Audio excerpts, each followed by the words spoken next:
in Kumasi right now, but I'm around. Just in Kumasi, you're outside Ghana. But let's do this.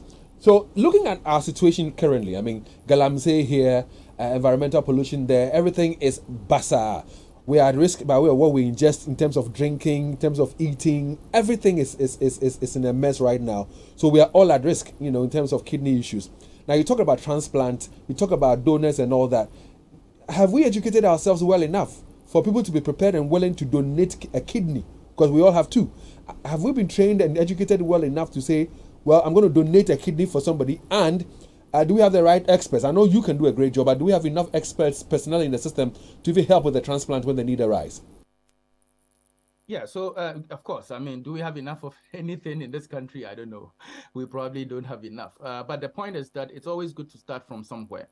And I have probably not been able to do a lot of education on transplant because the discussion typically ends, you know, at dialysis, because you don't even, and then I take advantage like this to just chip that in for people to know that it is not as if when you get kidney failure, the only thing is dialysis. We need people to know that there's also another option called, you know, kidney transplantation. And there are a lot of patients who end up, you know, knowing this, I mean, from the healthcare system. Yes, when they come and they get it, we tell them so they will know.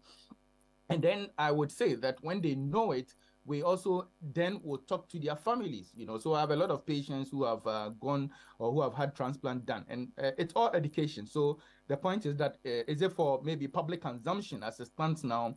Maybe as we continue with this conversation, to be honest with you, David, it is for me exciting that now kidney disease is a household, you know, condition that now people know.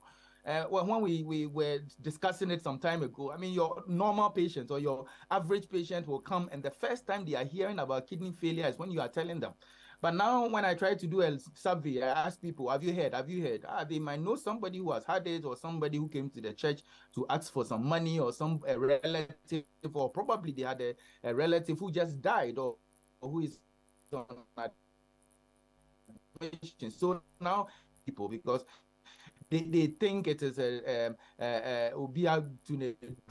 mean, some deity, you know, that kind of thing that might be affecting, you know, them. So they were fine, and at one point they are all swollen and they are dead. So it's like, oh, you are all educating people to know that, listen, kidney disease is just like any other condition. There are things that when you do, your risk factors increase. There are things that you can do to protect yourself. There are things that indeed you sometimes will do everything right, but probably it's a family line thing or something. And again, if you engage early, just like every other condition, then we are able to prevent you, you know, from. I had a patient, I mean, who was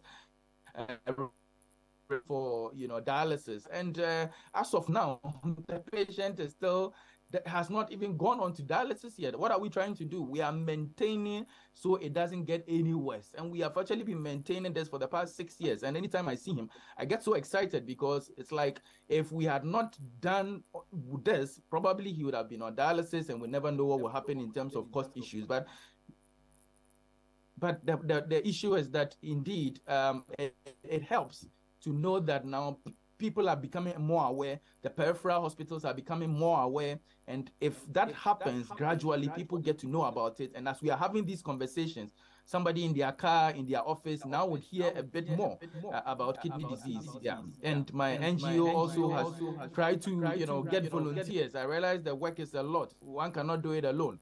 So get a lot of volunteers out there, and we are open to invitations to churches, organized groups, and all to stem the tide, to ensure that people know what they need to know to prevent themselves from kidney failure. Can you assure people of Asante and beyond that the dialysis units will be open, will remain open? Korle Bu has